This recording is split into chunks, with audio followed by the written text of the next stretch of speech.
Safety Conference. 24-hour News 8's Ann Schieber was there to hear the pros and cons. She's live in Grand Rapids right now. Ann?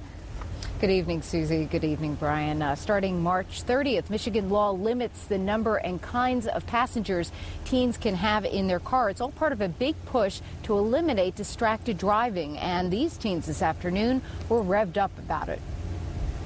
Starting March 30th, a lot of these teen driving practices will be a thing of the past. That's when the state's new restrictions on nighttime driving and vehicle passengers go into effect. New teen drivers with Level 2 licenses will be prohibited from driving more than one unrelated passenger, except for school-related events, and they will no longer be able to drive at night starting at 10 p.m., not midnight, unless it's for a job or a parent or designated adult passenger is in the car. Not surprisingly, participants at the first ever Teen Driver Safety Conference were in support of the change.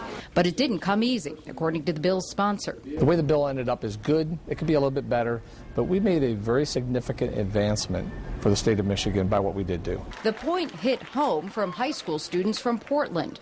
This year, they lost 2 fellow students due to distracted driving. One crash happened at night with passengers, and the other, which is not part of the restrictions, involved a cell phone. When we talked to the person that was on the other end of the phone, she said, yes, he was talking to me, and, he said, oh, no.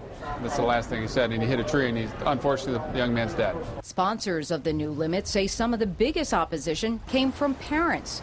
There was concern the restrictions on passengers would increase the number of cars on the road, or double dates would be out, and parents would have to do more carpooling.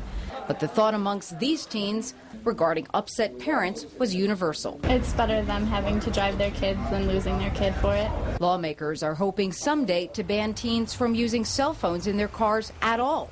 This time the idea hit a dead end. I thought that was fairly reasonable. It just turned out that we couldn't get it beyond certain decision makers, and so that was removed from the bill. Now, those teens are hoping to organize a teen driving conference every year. This year, 250 students attended, and next year they're hoping for a lot more. For now, we're live in Grand Rapids. Ann Schieber, 24-hour News 8. And